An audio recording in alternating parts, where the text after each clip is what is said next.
The sky above the city of New York turned dark at noon. It was not a storm, and it was not an eclipse. Thousands of gold and grey ships filled the air. They were larger than mountains. They moved with a heavy sound that made the ground shake. People in the streets stopped and looked up.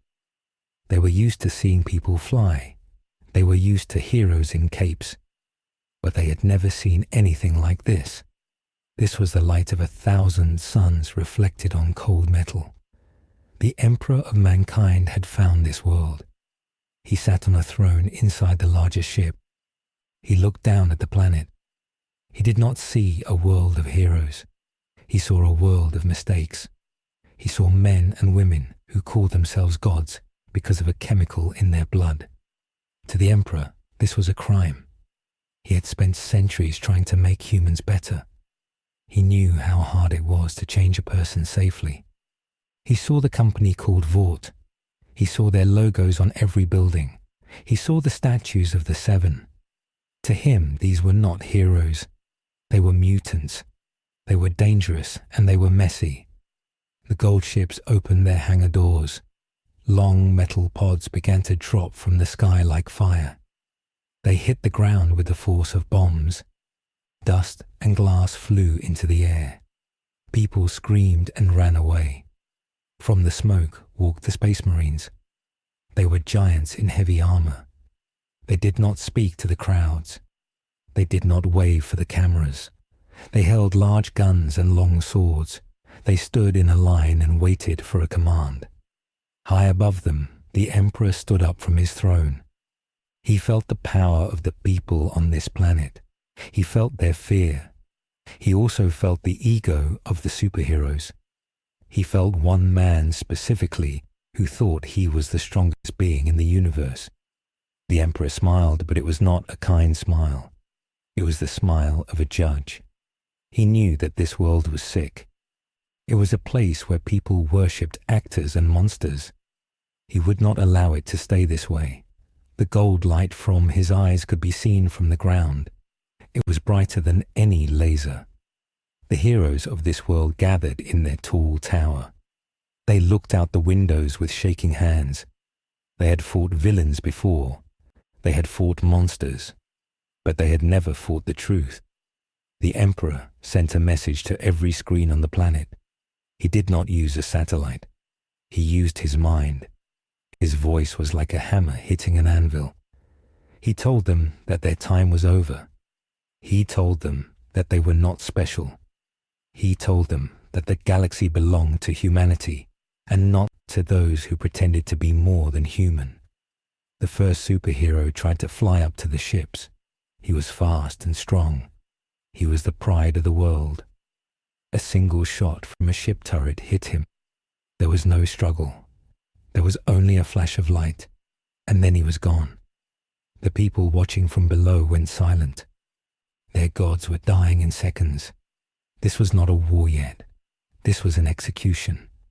The Emperor walked to the edge of his command deck. He looked at the map of the stars.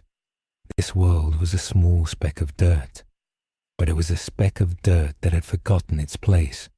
He would teach them. He would show them what a real god looked like. The giants in the streets raised their weapons. The order was given. The world of the boys would be judged. The sky stayed dark as the first city began to burn. It was the start of a long night. No hero would save them now. They were in the hands of the master of mankind. The soldiers of the Emperor moved through the streets with perfect discipline. They did not care about the laws of this land. They did not care about money or fame. They only cared about the mission. The mission was to bring the planet into the light of the Imperium. But first, they had to remove the rot. The superheroes were the rot. They were a mistake of science. They were a threat to the future of the human race. The Emperor knew that if he let these people live, they would spread their sickness to the stars. He would not let that happen. He had seen many worlds fall because they thought they were better than they were. He would not let this earth fall to the same fate. He would break it and then he would build it again. The people in the offices and the shops were terrified. They saw their idols falling from the sky. They saw the golden warriors who could not be hurt by bullets. They realized that their world was very small. It was just one of many. And now the owner of the stars had come home. He would not be kind to those who had played at being kings. He would be the only king they ever knew. The clouds of fire spread across the horizon as more ships entered the atmosphere. The judgment had begun. The tall towers of glass began to crack under the weight of the landing craft. Every person on Earth felt a heavy weight in their chest. It was the weight of a power they could not understand. The Emperor did not need to shout. His presence was enough to stop the hearts of the weak. He looked at the city below and saw the greed and the lies. He saw the way the heroes treated the normal people like toys. This was a direct insult to his vision. He would sweep the board clean. He would take the children of this world and teach them to serve a higher cause. But for the adults who had built this circus, there would be no mercy. The first step was to find the leaders. The second step was to destroy the symbols. The third step was to erase the memory of what they thought they were. The ground groaned as the gold giants marched forward. Their boots left deep marks in the pavement. They did not stop for anything, not for cars and not for the pleas of the famous. The age of the superheroes was ending. The age of the Emperor was here. The world would never be the same again. Its history would be rewritten in blood and gold. The giant ships did not move once they reached the center of the sky. They stayed still like heavy stones in a river. The shadow they cast was so big that whole states felt the temperature drop. In the city of New York, the lights of the buildings flickered and died. The technology of the Imperium was too strong for the simple wires and power plants of the 21st century. The machines of the humans on Earth began to moan. Computers turned off and would not turn back on. People stood in the middle of the roads with their cars stopped. They looked at the sky and felt a pressure in their ears. It was the sound of 1 billion voices praying at once. It was the sound of a machine that had been running for 10,000 years. The Emperor did not wait for an invite. He sent his servants down first.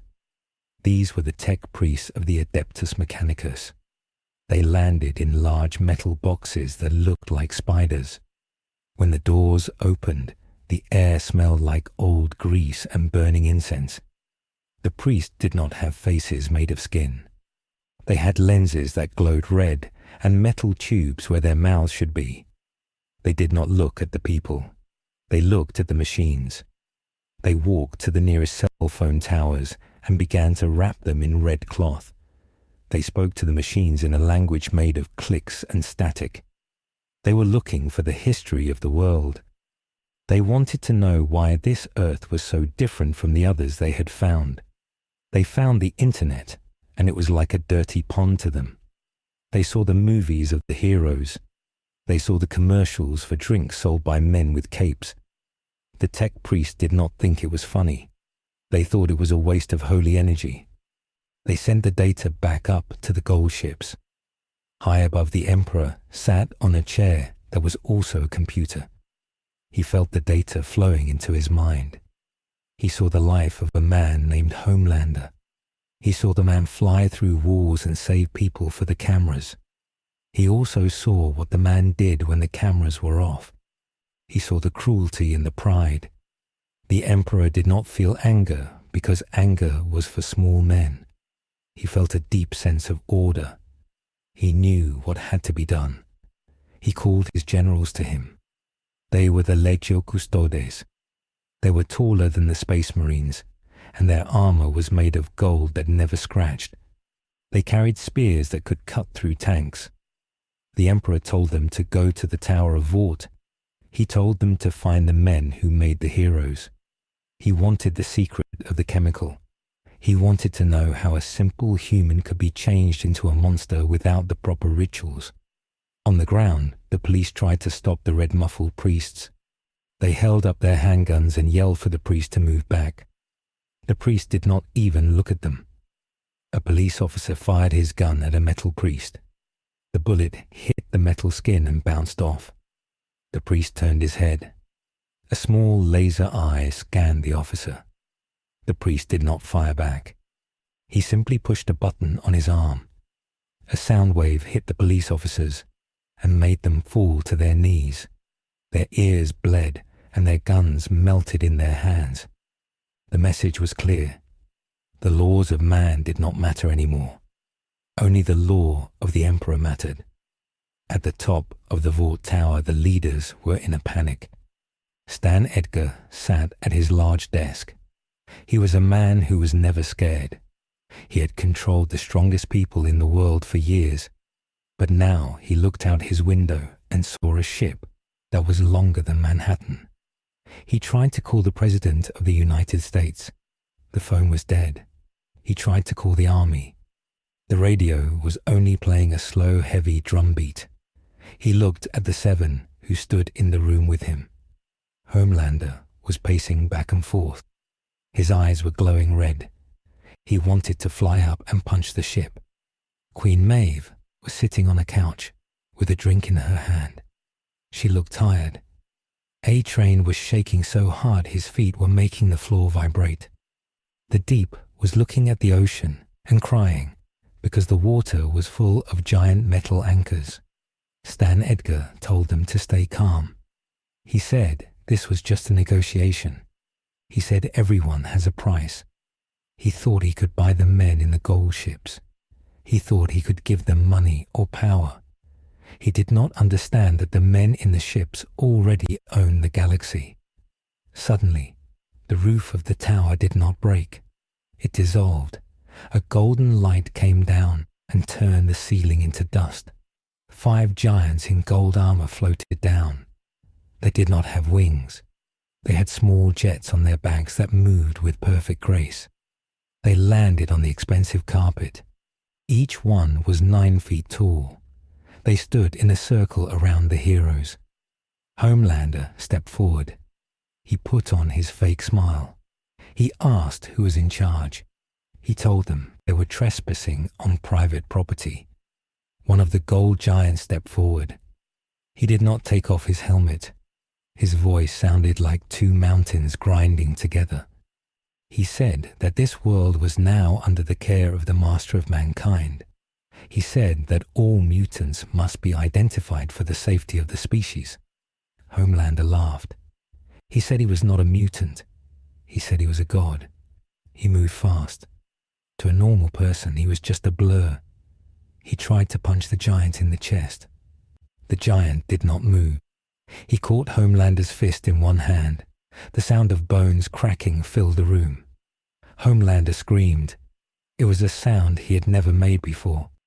He had never felt pain. The giant did not let go. He looked at Homelander with cold glass eyes. He said that pride was a sin that the Emperor would not forgive. Black Noir tried to jump on the giant's back with a knife. The knife snapped against the gold armor like a toothpick.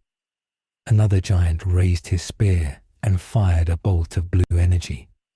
Black Noir was thrown through 3 walls and out into the open air. He fell 100 floors to the street below. The other heroes did not move. They realized that their powers were nothing compared to the technology of these strangers. Stan Edgar stood up. He tried to use his calm voice. He asked what they wanted. The giant turned to him. He said they wanted the formula. They wanted the records of every experiment. They wanted the names of everyone who had the chemical in their blood. While this happened in the tower, the rest of the world was falling apart. In the suburbs, people were hiding in their basements. They saw the Space Marines marching through their parks. The Space Marines were wearing blue armor with white symbols. They moved in perfect lines. They did not break into houses. They stood at every corner and watched. They were waiting for a reason to fight. A group of young men tried to throw rocks at a Space Marine. The giant in blue did not move. He stood like a statue. A rock hit his helmet. He did not turn around. He just stood there. The young men got scared and ran away. The Space Marines had a job to do. They were building walls. They were setting up large speakers that played the history of the Great Crusade. The speakers told the people that they were lucky. They were being saved from the dark. They were being brought back into the fold of the true humanity. But to the people it did not feel like being saved. It felt like being conquered. The human thread of this story begins with a man named Arthur. He worked in the basement of the Vought building. He was a clerk who filed the papers for the medical labs. He was 50 years old, and his back always hurt. He had spent his whole life making sure the files were in order. When the giants landed on the roof, Arthur stayed in his office. He was too tired to run. He sat at his desk and ate a small sandwich. He watched the screen of his computer. The files were being deleted by a virus from the ships. He saw years of work vanishing in seconds. A tech priest walked into his office. The priest was dragging a long cable behind him. He looked at Arthur. Arthur looked at the priest's metal claws. The priest did not kill him. The priest pointed at a filing cabinet. He asked if these were physical records. Arthur nodded. The priest made a happy clicking sound. He told Arthur that paper was better than digital. Paper could be saved. The priest told Arthur that he was now an assistant to the Mechanicus. Arthur did not have a choice. He started carrying boxes of files to the elevator. His back hurt more than ever. He saw the bodies of security guards in the hallway. They had tried to fight the gold giants. They looked like they had been hit by trucks. Arthur realized that the world he knew was gone. There were no more lawsuits. There were no more stock prices. There was only the metal and the fire. Back in the office on the roof, Homelander was on the floor. His hand was ruined. He looked at the giant in gold and felt a new emotion. He felt small. He had spent his life being the biggest thing in any room. Now he was like an ant. The giant told him that he was a biological error. He said that the Emperor was coming to see them. Homelander tried to use his heat vision. His eyes glowed red, and 2 beams of fire hit the giant's face. The giant did not flinch. The armor on his face absorbed the heat. The giant grabbed Homelander by the hair and dragged him toward the hole in the roof. He said that the light of the sun was nothing compared to the light of the Emperor. The other heroes watched. Queen Maeve stood up. She asked what would happen to the rest of them. The giant said they would be tested. If they were stable, they might serve. If they were unstable, they would be recycled. The word recycled made the deep throw up. The giants gathered the leaders of Vought. They took them to the roof where a gold ship was waiting. The ship was shaped like an eagle. It was beautiful and terrifying. As they flew up, they saw the city below. It was changing fast. The Space Marines were setting up giant factories in Central Park. They were taking the metal from cars and buses and turning it into parts for the fleet. They were not asking for permission. They were just taking. This was the strategic reality of the Imperium. They did not use money. They used resources. They did not care about the economy of New York. They only cared about the war machine. Every person who could work was being given a job. If you did not work, you did not eat. The rations were a grey paste that tasted like salt and chalk. It was enough to keep you alive, but it did not make you happy. The people of Earth were learning that the universe was a very cold place. The Emperor did not want their love. He wanted their obedience. He wanted their strength. He knew that the galaxy was full of monsters far worse than Homelander. He knew that if he did not prepare this world, it would be eaten by the things in the dark. But the people did not know about the things in the dark. They only saw the giants who had taken their freedom. This created a tension that would soon break. In the labs under the city, the tech priests found the storage tanks for Compound V. They stared at the blue liquid with their glowing eyes. They saw it as a crime against the human form. It was a shortcut. It gave power without discipline. It gave strength without a soul. They began to pour the liquid into barrels. They wanted to take it back to their ships for study. They wanted to see if they could use it to make better soldiers, or if it was just poison. One priest found a child in a cage. The child had been born with the power to melt metal. The priest did not feel pity. He saw a weapon that was out of control. He called for a null maiden. These were the Sisters of Silence. They were women who had no soul in the spirit world. When they walked near a hero, the hero lost their powers. The air around them felt cold and empty. When a Sister of Silence walked into the lab, the child in the cage started to scream. His fire went out. He felt like he was drowning in a vacuum. This was the first major discovery for the Imperium on this world. The heroes were not just strong. They were connected to the warp in a strange way. The chemical was a bridge. This made the mission much more important. It was no longer just about taking over a planet. It was about stopping a leak in reality. The Emperor had to be careful. If the chemical was connected to the dark gods of the warp, this world was a ticking bomb. He sent an order to the fleet. No one was allowed to leave the planet. The blockade was absolute. Any plane that tried to fly away was shot down by laser batteries from orbit. The world was a cage. The strategic chain reaction had begun. The American government tried to fight back.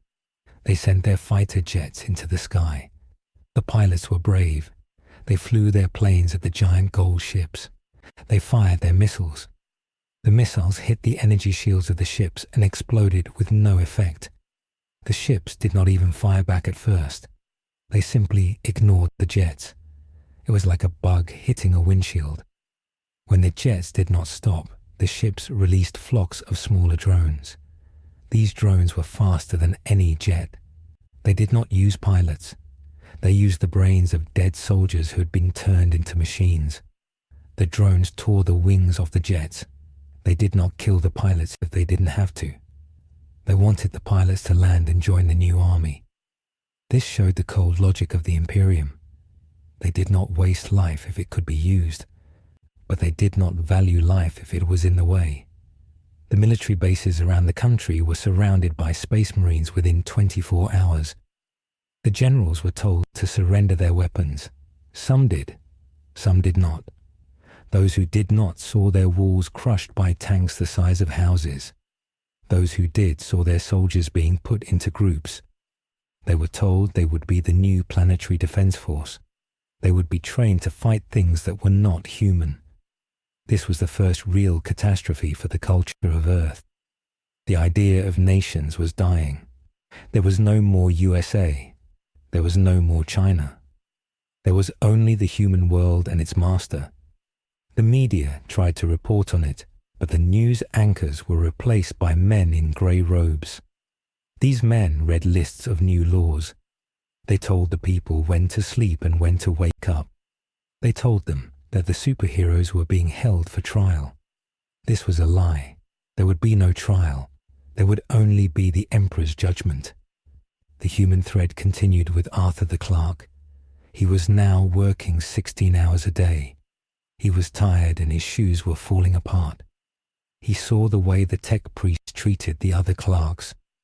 If they were too slow, they were replaced.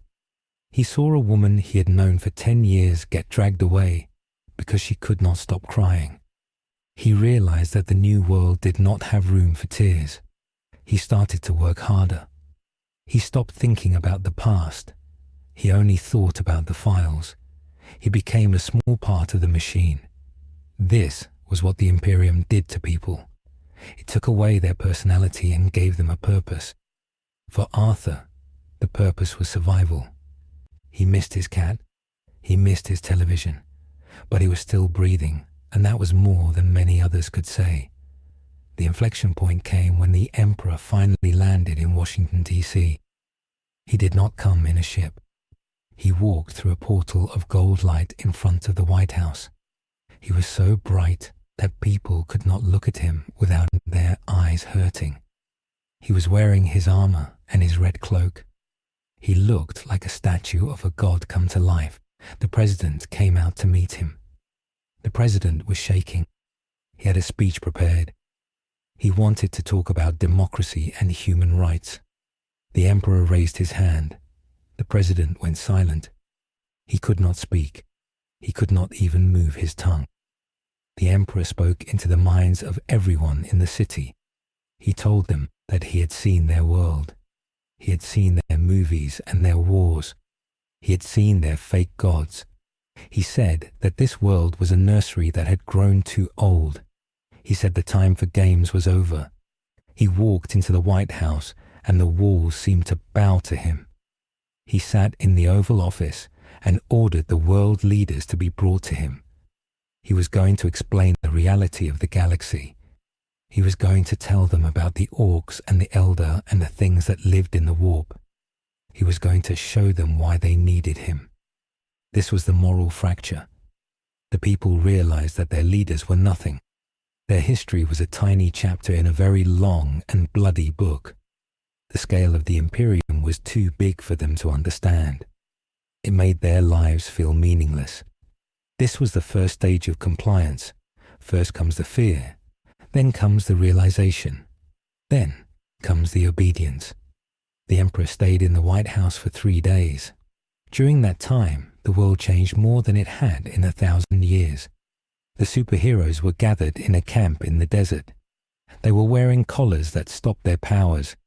They looked like normal people now. They were hungry and cold. Homelander was in a special cage made of a metal that did not exist on Earth. He sat in the corner and stared at the floor. He had lost his cape. He had lost his fans. He was just a man who had been a bully, and now he had met the ultimate teacher.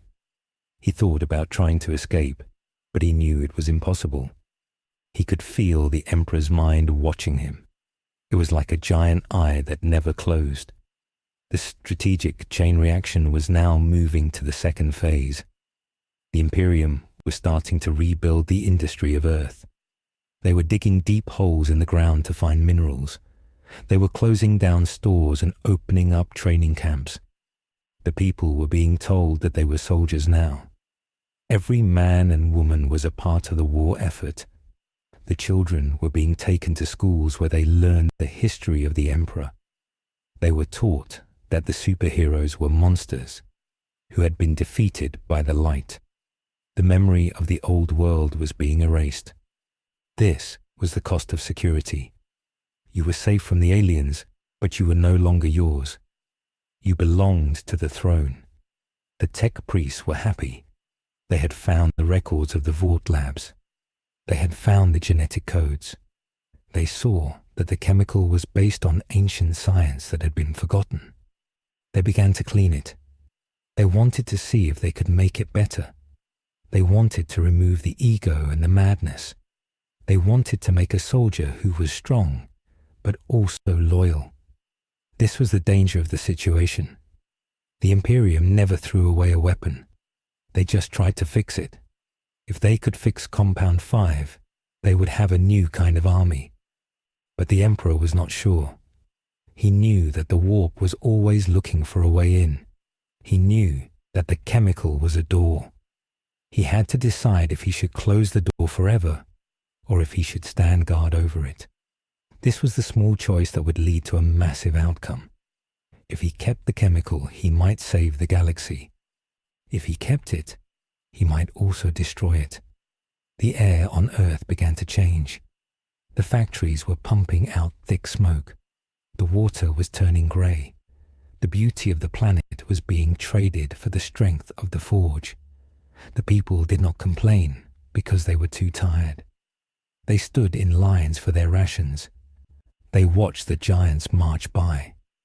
They were part of something huge now. They were part of a history that spanned the stars. But in their hearts they missed the sun. They missed the capes and the silly movies. They missed the world where they could be whatever they wanted. Now they could only be what the Emperor needed them to be. The planet was quiet. The rebellion had not yet started. The people were still in shock, but deep in the shadows, some were starting to talk. The boys were still out there. They were hiding in the sewers and the basements. They had seen the superheroes fall. They had seen the giants take over. They were not impressed. They did not like the heroes, and they did not like the Emperor. They were the ones who would cause the next crisis. They were the ones who would test the strength of the gold giants. But for now, they waited. They watched the sky and they watched the streets. They saw the golden light and they saw the red robes. They knew that the war was just beginning. The world of the boys had a new master, and the master was not going to leave. The Emperor looked out from the White House at the new city being built. He saw the smoke and the fire. He saw the soldiers and the machines. He was satisfied. This world would serve. It would be a spear in his hand. It would be a shield for the human race. He did not care about the cost. He did not care about the pain. He only cared about the survival of the species. And in his mind, he saw the future. He saw 1,000 more worlds like this one. He saw a galaxy that was finally under his control. The judgment was complete. The work had begun. The people of Earth were now the people of the Imperium. Their old lives were dead. Their new life was a long and hard struggle. But they were still alive. And in the 41st millennium, that was the only thing that mattered. The soldiers in the blue armor stood at their posts. The ships in the sky stayed still. The silence was heavy. It was the silence of a grave. It was also the silence of a new beginning. The Emperor turned away from the window. He had more worlds to find. He had more judgments to make, but he would stay here for a little longer. He wanted to make sure the rot was truly gone. He wanted to see if the humans of this earth could truly be his children, or if they were just more mutants to be purged. The decision would change everything. The weight of it was more than any mountain. But the Emperor was used to the weight. He had been carrying it for a long time. The history of the world of the boys was now a history of the Imperium. 6 months after the arrival of the Golden Fleet, the city of New York was no longer New York. It was now designated as Habitation Zone Secundus of the Terran Reclamation Sector. The Statues of Liberty were gone. They had been melted down, and the bronze was used to make casings for artillery shells. In the center of the city stood a new statue. It was made of black stone, and it was 500 feet tall. It showed a space marine planting a flag on a pile of skulls. The people walked past it with their heads down. They did not look up, because looking up was seen as a sign of idleness. The work shifts were 12 hours long. After work, the people stood in lines for 3 hours to get their daily calorie block. The block was wrapped in white paper with the symbol of the double-headed eagle. It tasted like burnt oats and medicine. The medicine was to keep them healthy so they could work longer.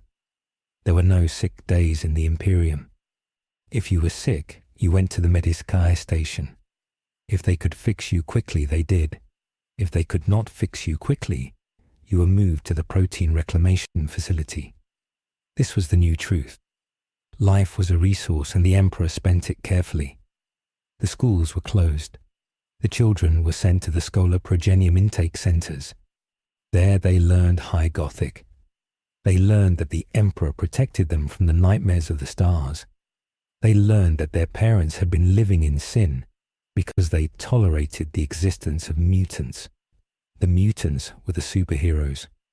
The word superhero was banned, saying it was a crime punishable by 10 lashes in the public square. The new word was witchbreed. In the sewers beneath the city, the air smelled of rust and chemical waste. This was where William Butcher sat, cleaning a heavy bolt rifle he had stolen from a dead planetary defense officer. Butcher looked older, His beard was grey and his eyes were red from lack of sleep. He had spent his life fighting soups. He thought soups were the worst thing in the world. He was wrong. The soups were bullies with god complexes. The Imperium was a machine that ate souls. Butcher looked at the men around him. Hughie Campbell was sitting on a crate holding a data slate. Hughie looked thin. His skin was pale. He was reading the logistical reports of the Imperial supply trains. Frenchie was working on a bomb. He was not using C4 anymore. He was using plasma cells he had scavenged from a dumpster behind the Mechanicus workshop. Mother's Milk was checking the inventory of food. They had 10 cans of beans and 3 packs of Imperial rations. It was not enough for a week. The female was sitting in the dark sharpening a piece of metal she had torn off a sentinel walker. She was the only one who didn't look tired. She looked hungry for violence. Butcher stood up and racked the bolt of the rifle. The sound was loud in the small tunnel. He told them the plan was simple. The Imperium was moving a high-value cargo from the Vought tower to the spaceport. The manifest said it was biological samples. Butcher knew what that meant. It was the soups. They were being taken off-world. Butcher did not want to save them. He wanted to kill them before they could be used as weapons by the Emperor. He also wanted to send a message. He wanted to show the gold giants that this planet had teeth. Hughie looked up from the slate. He said it was suicide. He said the convoy would be guarded by the Skitarii. The Skitarii were the soldiers of the machine god. They were half man and half tank. They did not miss. Butcher looked at Hughie and smiled a cold smile. He said that suicide was better than living on your knees eating paste. He said they had to do something, or they were already dead. The convoy moved through the streets of Queens at midnight. The streets were empty because of the curfew. The curfew was enforced by floating skulls with laser guns attached to them.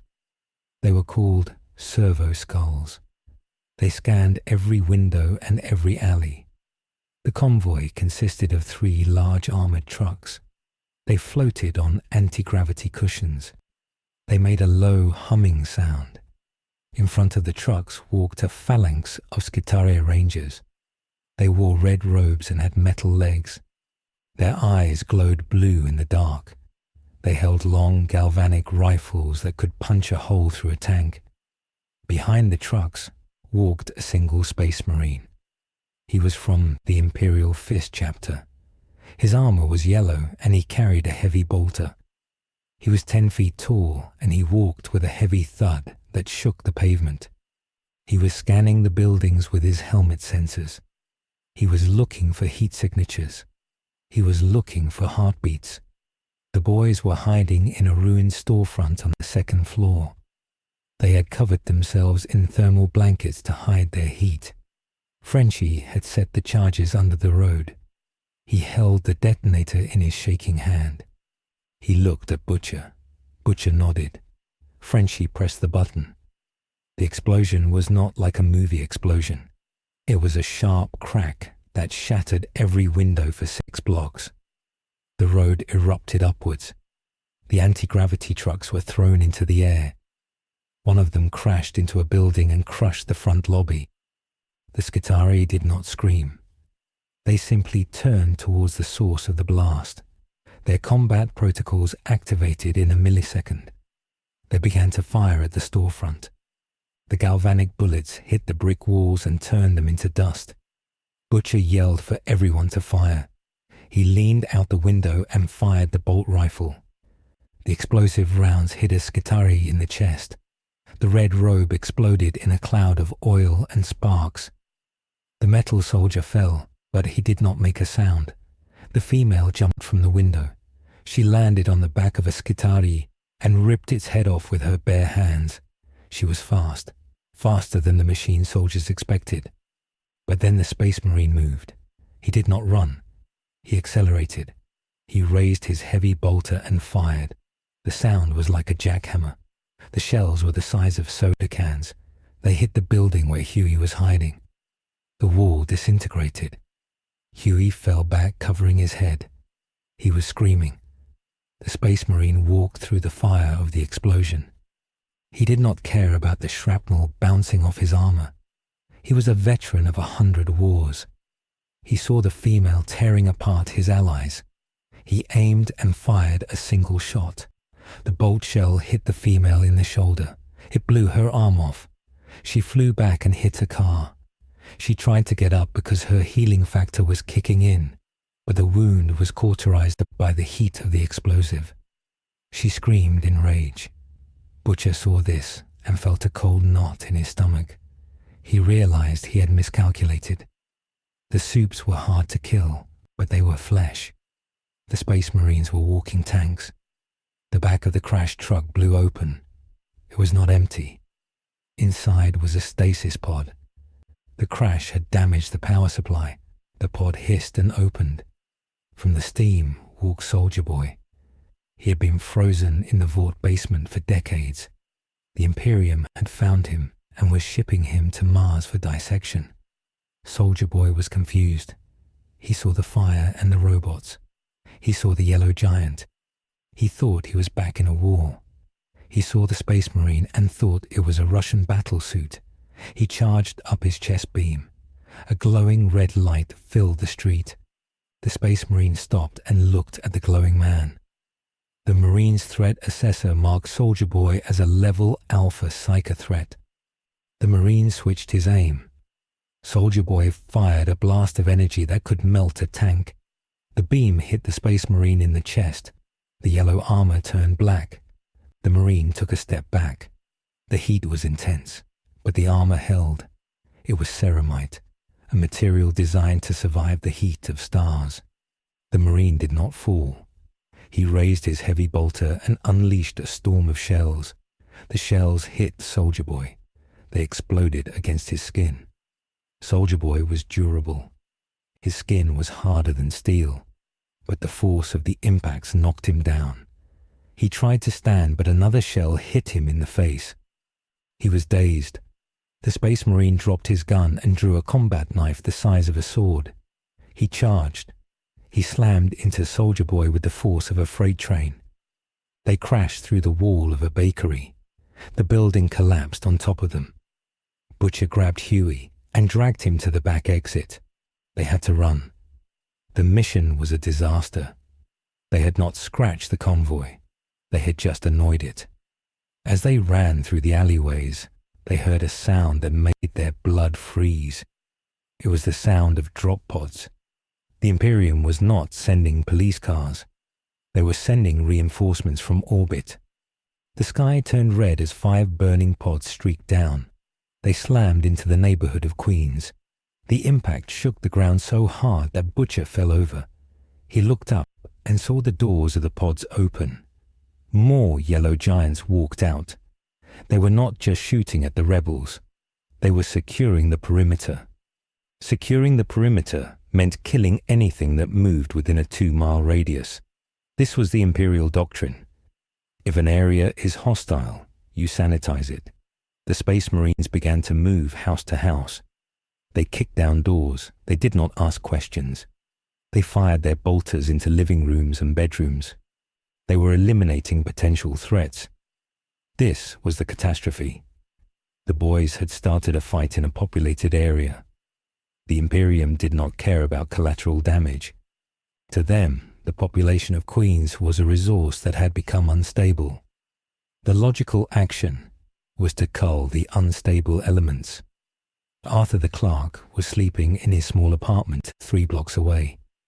He woke up when his window shattered. He heard the screaming. He looked out and saw the street on fire. He saw a mother running with her child. A yellow giant stepped out of the smoke.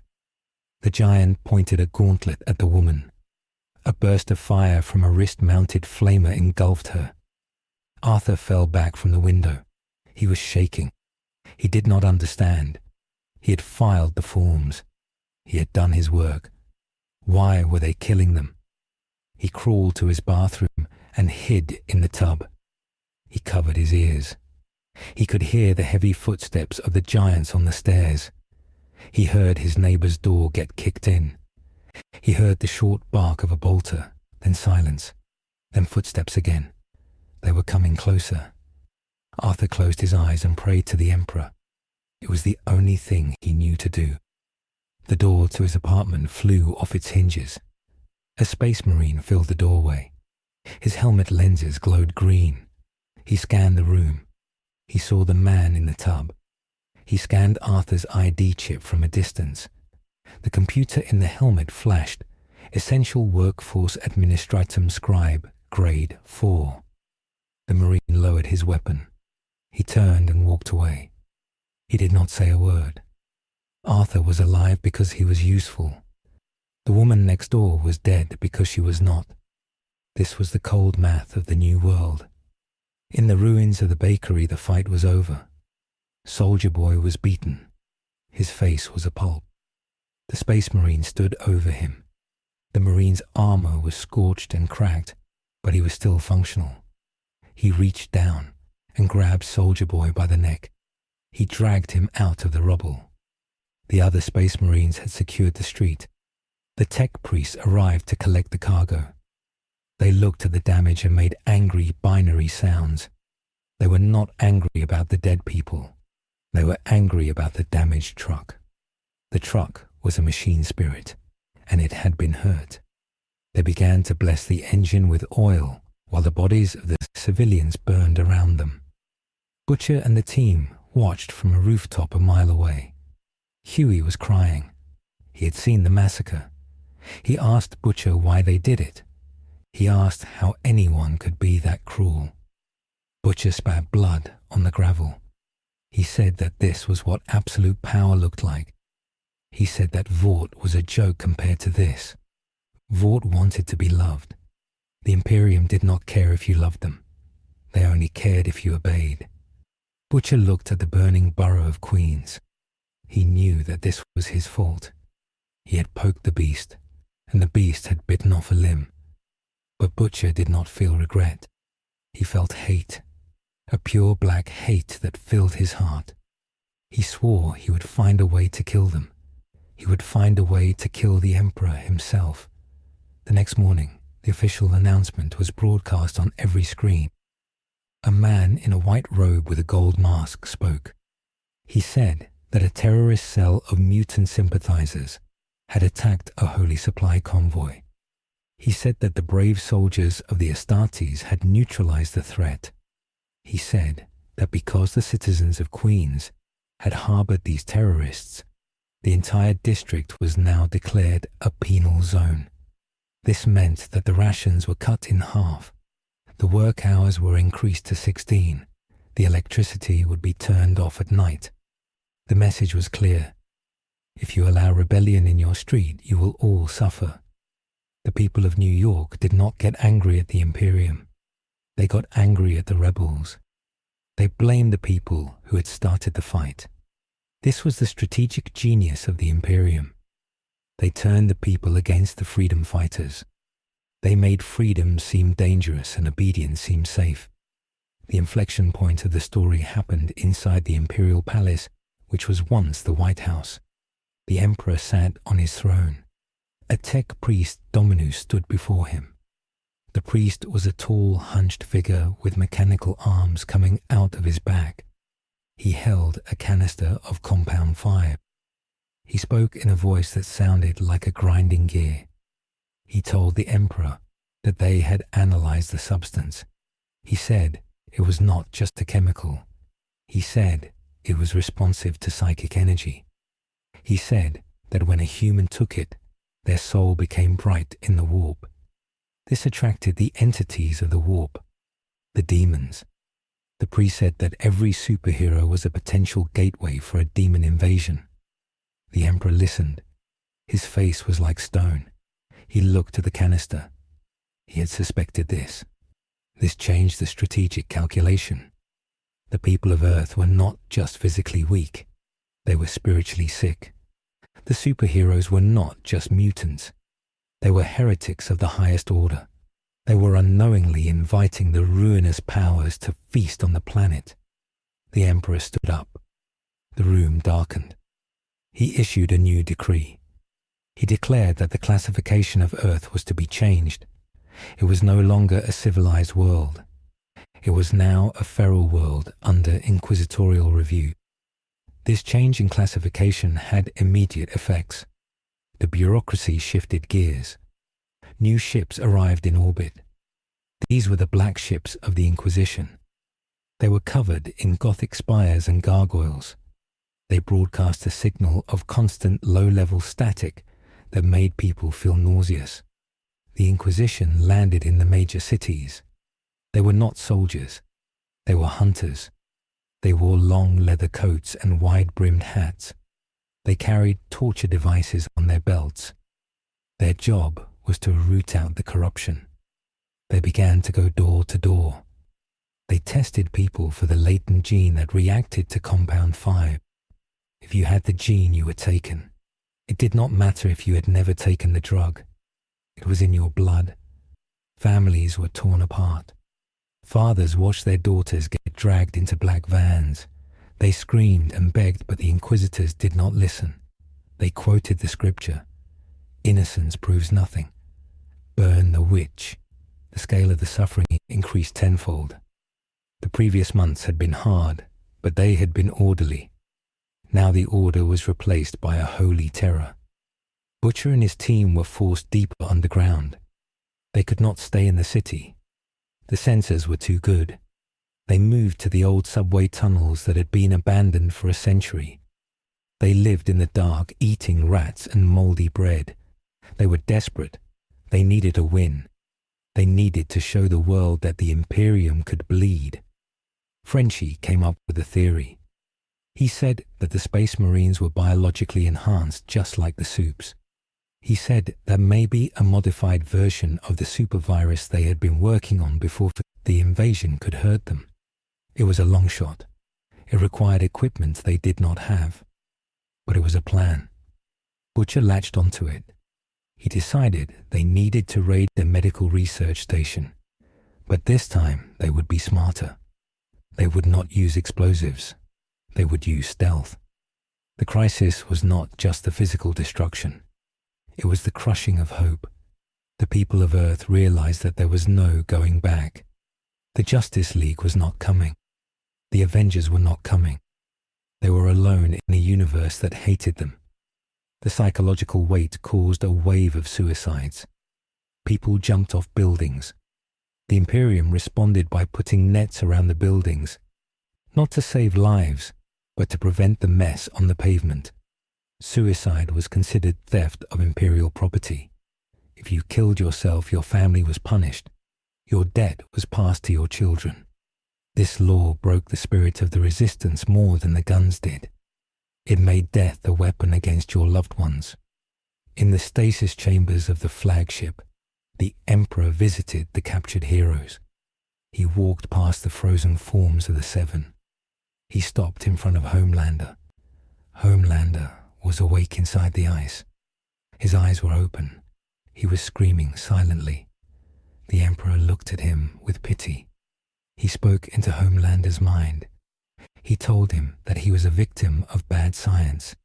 He told him that he could be redeemed, but redemption required pain. The Emperor placed his hand on the glass. Golden light flooded the chamber. Homelander's mind was stripped apart layer by layer. The Emperor removed the memories of the fans. He removed the memories of the milk. He removed the ego. He left only the power and the biological drive to fight. He was rewriting Homelander. He was turning him into a weapon that did not think. He was making him into a servitor, a biological machine. This was the fate of the heroes. They would not die as martyrs. They would live as tools. The chain reaction continued. The Inquisition discovered that Vought had hidden facilities all over the globe. They launched simultaneous strikes in Russia, in China, in Europe. The drop pods fell like rain. The world was at war with itself. The local militaries tried to help the Inquisition to show their loyalty. Soldiers of the US Army marched alongside the Sisters of Battle. They burned down villages where soups were hiding. They executed anyone who had ever worked for Vought. The rivers ran red with blood. The pollution from the burning cities created a permanent smog layer. The sun was blocked out. The crops began to die. The Imperium responded by bringing in nutrient paste from off-world. They controlled the food completely. If a city rebelled, the food stopped. Starvation was a standard pacification tactic. The character of Hughie Campbell was breaking. He sat in the dark tunnel and rocked back and forth. He kept seeing the face of the woman who was burned. He told Butcher he couldn't do it anymore. He wanted to turn himself in. He wanted it to stop. Butcher grabbed him by the collar. He slammed him against the wet wall. He told him that there was no turning yourself in. He told him the Inquisition would skin him alive and keep him conscious for a week. He said the only way out was through. He gave Hughie a pistol. He said to save the last bullet for himself. This was the moment the team fractured. MM looked at Butcher with disgust. He saw that Butcher was becoming just like the things he fought. He was willing to sacrifice anyone to get his revenge. But MM stayed, because he knew Butcher was right about the Inquisition. There was no mercy coming. The Imperium completed the construction of the first Hive City Foundation in the Midwest. They flattened 3 states to do it. They began to move the population from the coastal cities to the interior. They were concentrating the workforce. Millions of people were forced to walk hundreds of miles. The weak died on the road. The Space Marines watched from their rhinos. They did not offer rides. They drove past the columns of refugees. The dust covered the faces of the once proud Americans. They were now just hive scum in the making. The Emperor's grand design was taking shape. He was building a recruitment world. He wanted the people of Earth to be tough. He wanted them to be cruel. Only cruel men could fight the horrors of the galaxy. He was forging them in the fire of their own suffering. The process was working. The children who survived the march did not cry.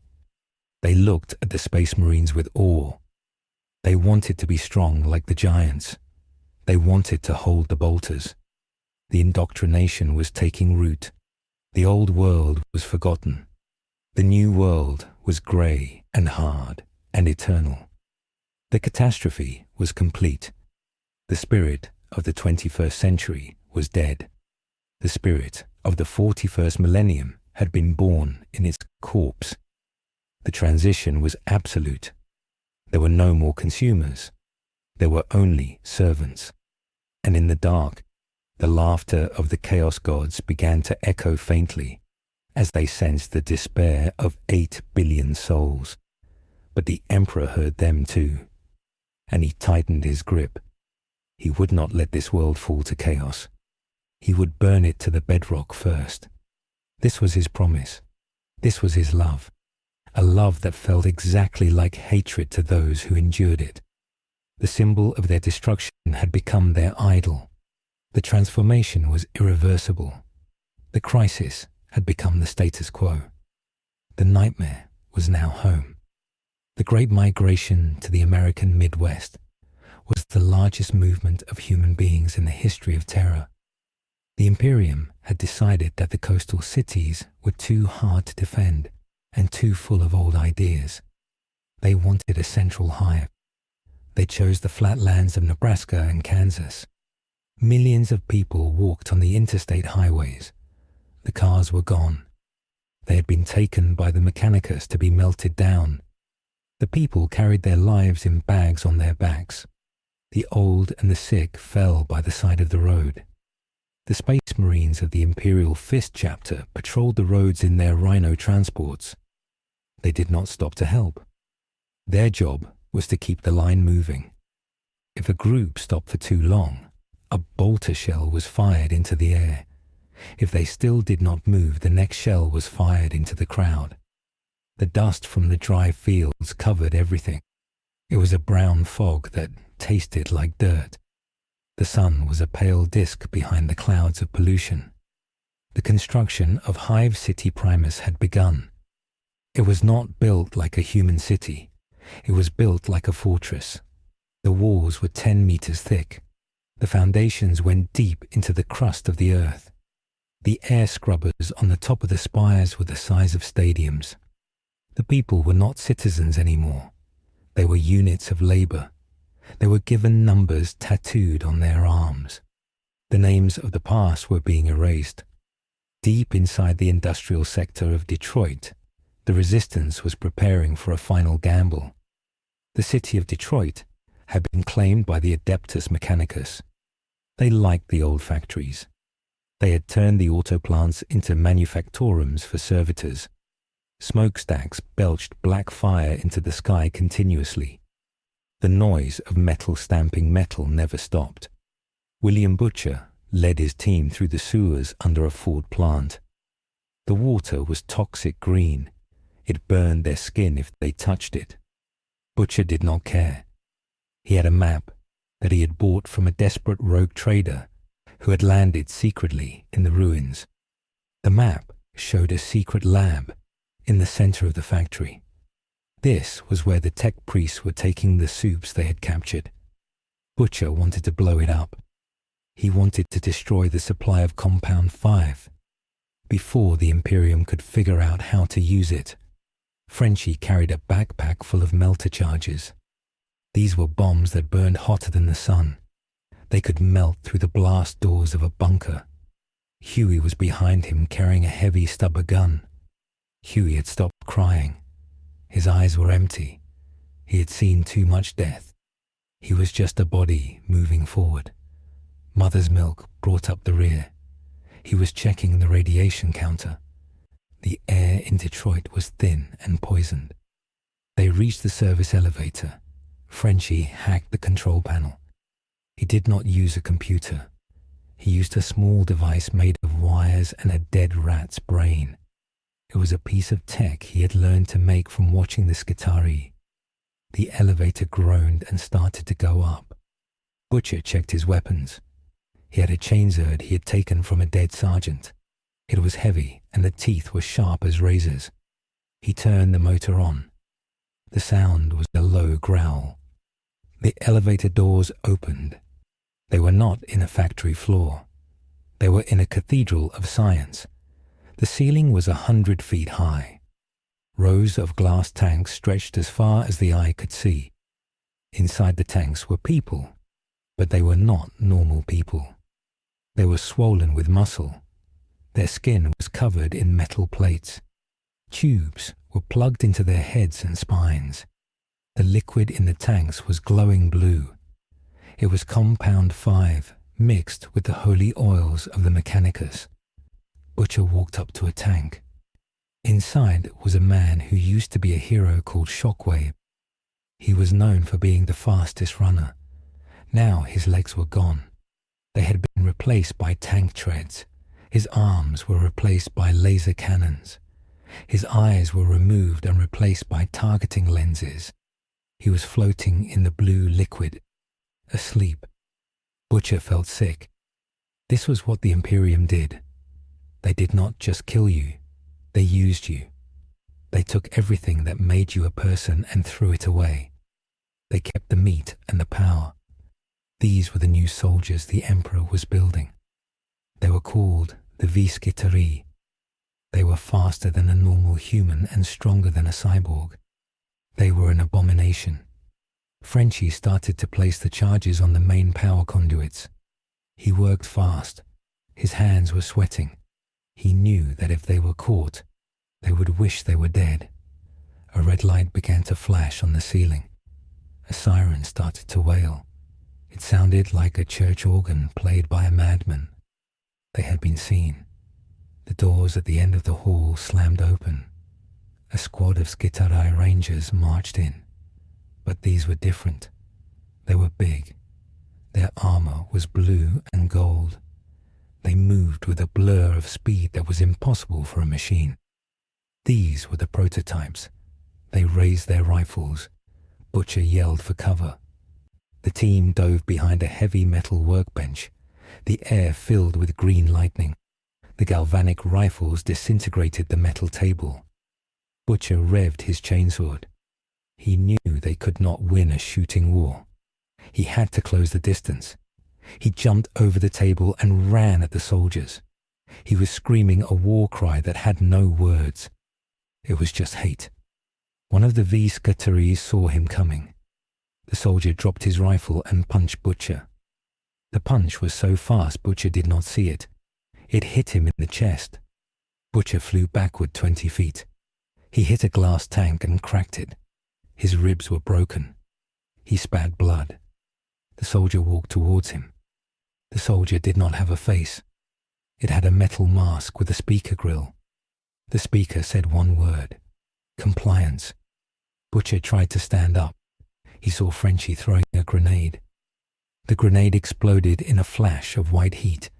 It melted the legs of 2 soldiers. They fell, but they did not scream. They just started to crawl using their arms. Their logic circuits told them to keep fighting. This was the horror of the enemy. They did not feel fear. They did not feel pain. They just executed the program. Hughie stood up and fired the heavy stubber. The large bullets hit the soldiers and sparked off their armor. It was like throwing rocks at a tank, but it distracted them.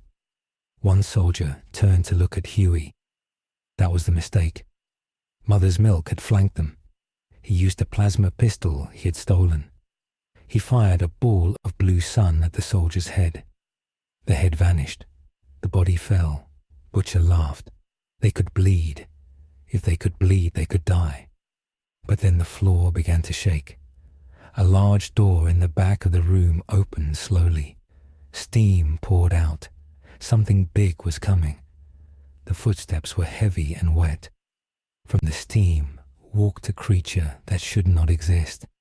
It was a mix of flesh and machine that defied sanity. It was the hero known as the Deep. But he was not a man anymore. He was a biological tank. His chest was open and inside was a reactor core.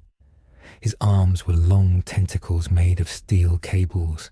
His mouth was sewn shut. He had been turned into a siege breaker. The Deep looked at the team. He did not recognize them. His brain had been wiped. He raised a tentacle and smashed a row of tanks. The glass shattered. The blue fluid washed over the floor. The creatures inside the tanks fell out. They were waking up. They were confused and in pain. They started to scream. The alarm got louder. Butcher looked at Frenchie. He yelled to blow the charges now. Frenchie shook his head. He said he needed 2 more minutes to overload the main reactor. If he did it now, it would only kill the room. He wanted to kill the city. Butcher looked at the monster that was once the Deep. He knew they didn't have 2 minutes. He looked at Hughie. He told Hughie to run. He told him to get the kid and go. Hughie shook his head. He said he wasn't leaving. This was the moment the team truly became soldiers. They accepted that they were going to die. Butcher charged at the Deep. He knew it was suicide. He wanted to buy time. He swung the chainsword at the metal tentacles. The teeth sparked and broke. The Deep hit Butcher with the back of a tentacle. It felt like being hit by a tree. Butcher slid across the wet floor. He couldn't breathe. The Deep raised a heavy metal foot to crush him. Suddenly, a bolt of lightning hit the Deep in the chest. It was not from a gun. It was from a hand. A figure floated down from the upper gantries. It was a librarian of the Blood Ravens chapter. He was a space marine who could use the power of his mind. He wore blue armor and a hood. His eyes glowed with blue fire. He held a force staff. He looked at the monster. He spoke with a voice that echoed in their skulls. He said that this experimentation was dangerous. He said the machine spirit was corrupted. The librarian was not there to save Butcher. He was there to inspect the facility. The Space Marines did not trust the Mechanicus completely. They knew the priest sometimes went too far. The librarian raised his hand and a wall of force pushed the Deep back. The monster crashed into the wall. The librarian looked at Butcher. He looked at the bombs. He knew what they were doing. He did not stop them. He calculated that destroying this lab might be the best outcome. The experiments were bordering on heresy. The librarian turned and walked away. He let the humans fight. This was the politics of the Imperium. The factions hated each other almost as much as they hated the enemy. Frenchie connected the last wire. He yelled that it was done.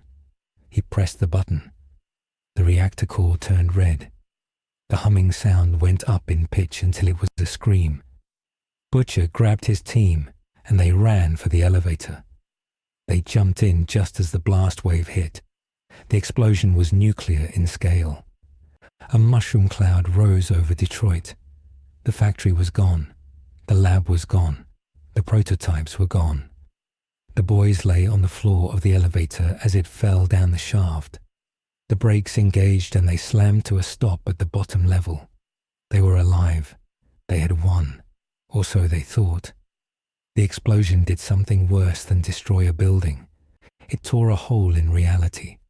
The concentration of Compound V and the sudden release of thousands of tortured souls created a weak point. The veil between the real world and the warp became thin. In the crater where the factory used to be, the air began to bleed. Colors that did not exist poured into the sky. The smoke from the fire turned into faces. The faces were laughing. The Imperium sensors in orbit screamed. They detected a warp breach. This was the nightmare scenario. This was why the Emperor had judged the world. The superheroes were not just mutants. They were batteries for chaos. The energy they held was a beacon. High above Earth, the Emperor stood on the bridge of the Bucephalus. He felt the tear in reality.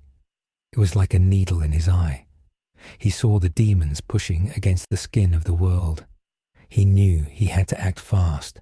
He could not send normal soldiers. They would go mad. He had to send the Sisters of Silence and the Grey Knights. But he also had a new weapon. A weapon he had been crafting for this exact moment. He signaled the Magos Biologis. He gave the order to deploy Subject Zero. In the stasis hold, a golden pod opened. Cold gas hissed out. A man stepped forward. He wore armor made of pure auramite, the same gold as the Emperor's guard. He had a red cape. His face was perfect. It was handsome and strong, but his eyes were different. They were silver. There were no pupils. He did not blink. This was Homelander. But it was not the man who had cried for milk. This was the redeemed. His brain had been surgically altered. The parts that felt pride, fear, and love were removed. The parts that processed orders and tactical data were enhanced. He was a biological robot. He was the angel of compliance. He was given a sword that burned with holy fire. He was told his target. He did not ask why. He simply flew out of the airlock. He did not need a suit. His body was tough enough to survive the void of space. He flew down to Earth like a meteor. The crater in Detroit was filling with horrors. Small red creatures with horns were crawling out of the rift. They were bloodletters. They wanted skulls. They started to run towards the ruins of the city. The survivors of the explosion saw them and went insane from fear. The demons moved fast. They cut people in half with jagged swords. The local PDF troops tried to fire at them, but their hands were shaking too much. Then the sky turned gold. A sonic boom shattered the glass for miles. The angel landed in the center of the horde. He did not use heat vision. The Emperor had forbidden it as unclean. He used the sword. He moved faster than he ever had in his old life. He was a whirlwind of gold and fire. He cut the demons apart. He did not gloat. He did not pose for a camera. He worked with the efficiency of a slaughterhouse machine. Butcher and his team climbed out of the rubble a mile away. They saw the golden figure fighting the red tide. Hughie squinted. He asked if that was Homelander. Butcher spat on the ground. He said it looked like him, but it walked like a machine.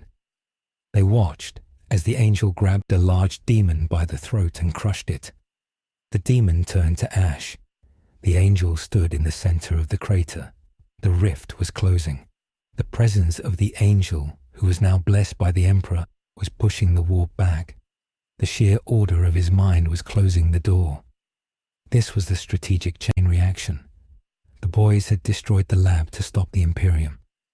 But by doing so, they had almost destroyed the world. And to save the world, the Imperium had unleashed their greatest monster. The resistance had made the enemy stronger. Butcher realized that every time he fought, he made things worse. This was the grim reality of the 41st millennium. Resistance was fuel for the fire. The Emperor saw the performance of the angel. He was satisfied. The project was a success. He ordered the production of more angels. He ordered the Mechanicus to find every remaining super on the planet. They were to be taken to the conditioning centers. They would not be killed. They would be repurposed. The world of the boys would become a factory for super soldiers. This was the new tithe. Earth would not pay in money or corn. It would pay in monsters. The strategic situation on Earth shifted from occupation to harvesting. The Inquisition announced a new law. Every family had to present their children for genetic testing. If a child had the gene, they were taken. If the parents refused, the whole family was turned into servitors. Servitors were mindless drones used for heavy lifting. This threat broke the spirit of the population. Parents started handing over their children to save themselves. The humanity of the planet was dissolving. The survival instinct was overriding love. In the Midwest hive, the conditions were getting worse. The water recyclers broke down. People were drinking brown sludge. Dysentery spread like a wildfire. Thousands died every day. The corpse guilds were formed. These were men who drove carts through the hive to collect the dead. The dead were not buried. That was a waste of space. They were taken to the recycling plants to be turned into starch rations. The people knew what they were eating. They ate it anyway. Hunger was stronger than disgust. This was the reality of the Imperium. Nothing was wasted. The narrative focused on a woman named Annie January, formerly known as Starlight. She had been hiding in a church basement in Iowa. She had cut her hair and wore rags. She tried to help the refugees. She used her light to warm them at night when the power went out. But she was careful. She never used full power. One night, a squad of Sisters of Battle kicked down the door. They were women in power armor who worshipped the Emperor as a god. They held bolters and flamers. They had detected the psychic signature of Starlight's power. Annie stood up. She raised her hands. She said she surrendered. The canoness of the sisters walked forward. She had white hair and a scar on her face. She looked at Annie with hate. She called her a witch. Annie said she just wanted to help people. The canoness laughed. She said a witch cannot help. A witch can only corrupt. She ordered her squad to burn the church. They used their flamers. The refugees screamed as the wood caught fire. Annie tried to use her blast to stop them. She knocked the canoness down, but there were too many of them. They shot Annie in the legs with bolter rounds. She fell.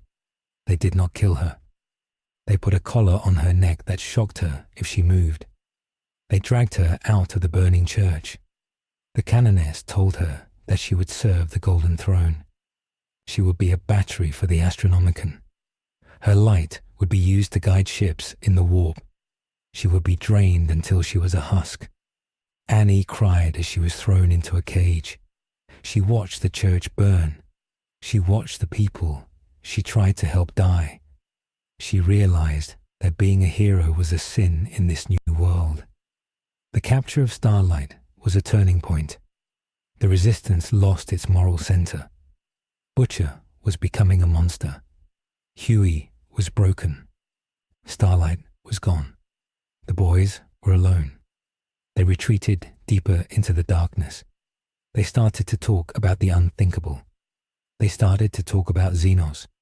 Butcher said he had heard rumors of green-skinned aliens landing in the southern hemisphere. Orks. He said that maybe if the Orks attacked, the Imperium would be distracted. Maybe they could slip away in the chaos. Frenchie told him he was crazy. Orks were worse than the Imperium. Orks killed for fun. Butcher said he didn't care. He just wanted to see the golden ships burn. He was willing to burn the whole world to do it. The planet Earth looked different now. The blue and green were gone. It was grey and brown. The clouds were thick and dark. The lights of the hive cities were like sores on the skin of the world. The ships of the fleet moved in a complex dance. They were preparing for a crusade. The Emperor was not staying. He had pacified the planet. He had set up the systems. He was leaving a governor in charge. He was leaving the Angel of Compliance to keep order. He was moving on to the next world. The crusade must continue. The people of Earth watched the great gold ship start to move. They felt a strange emotion. They felt abandoned. They had hated the conqueror, but his presence had made them feel important. Now they were just a backwater colony. They were a fuel depot for the war machine. The realization hit them hard. They did not matter. They never had. The universe was vast and uncaring, and they were just fuel. But deep in the southern jungles, a spore landed. It came from a small rock that had drifted through space. The spore popped. A small green fungus began to grow. It grew fast. It turned into a squig, then a snotling, then an orc. The orc looked around the jungle. It sniffed the air. It smelled war. It smiled, a mouth full of jagged teeth. It let out a roar. Wah! The roar was small now, but it would grow. The Imperium had crushed the heroes, but they had forgotten to check the backyard. A new war was coming, a war that had no logic, a war of pure violence, and the broken people of Earth were caught in the middle. This was the strategic nightmare. The Imperium had created a rigid defense against chaos and rebellion, but they were rigid. Orks broke rigid things. The adaptability of the Tyranids or the brute force of the Orks were the natural counters to the static defense of the Imperium. By turning Earth into a fortress, they had made it a target. The cycle of war would never end. This was the truth of the 41st millennium. There is only war, and the laughter of thirsting gods. The golden ship of the Emperor did not stay forever. The Great Crusade was a shark that had to keep moving. Once the systems of control were in place, the master of mankind returned to the stars. He left behind a planetary governor named Titus Valens. Valens was a man of the administratum. He loved paper and he loved rules. He did not love people. He saw the population of Earth as numbers in a ledger. If the numbers were high, he was happy. If the numbers were low, he executed the shift managers. The departure of the Emperor left a hole in the sky and a hole in the hearts of the people. When the Emperor was there, they felt fear, but also awe. Now they just felt the cold weight of bureaucracy. The sky was grey and empty. The only things flying were the cargo haulers, taking grain and metal to the orbit. The people of Earth were now alone with their new masters. The small choice that changed history happened in a room without windows. Arthur the scribe was working his 18th hour of the shift. His eyes were blurry. His hands shook as he held the stamp. On his desk was a stack of reports from the southern continent. The scanner drones had picked up biological activity in the Amazon basin. The computer logic said it was 90% probability of local fauna migration. It said there was a 10% chance of xenos contamination. Arthur looked at the red stamp that said urgent investigation and the green stamp that said archive.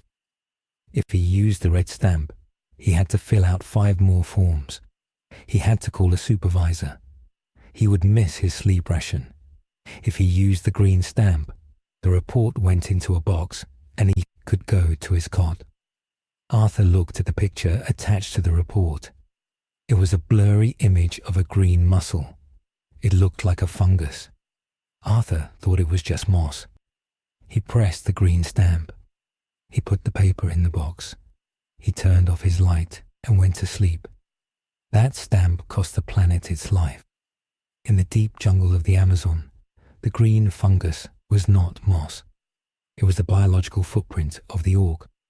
The spore had landed in a warm, wet place. It was perfect for growth. The first squigs hatched within days. They were small, round creatures with teeth. They ate the local jaguars. Then they ate the trees. Then the Gretchen grew. They were small and mean. They built huts out of mud and bone. Then the orcs came out of the ground. They were born fully formed. They were born knowing how to fight. They were born hungry. The first mob of orcs was small. Only 30 of them. They had no guns. They had sticks and rocks. But an orc with a rock is more dangerous than a man with a rifle. They found a village that had been missed by the Imperium census. The people there were hiding from the tithe. They saw the green monsters coming out of the trees. They tried to fight with hunting rifles. The orcs laughed. They did not feel the bullets. They chopped the villagers apart with crude axes made of rusted metal. The orcs felt the joy of battle. This planet was good.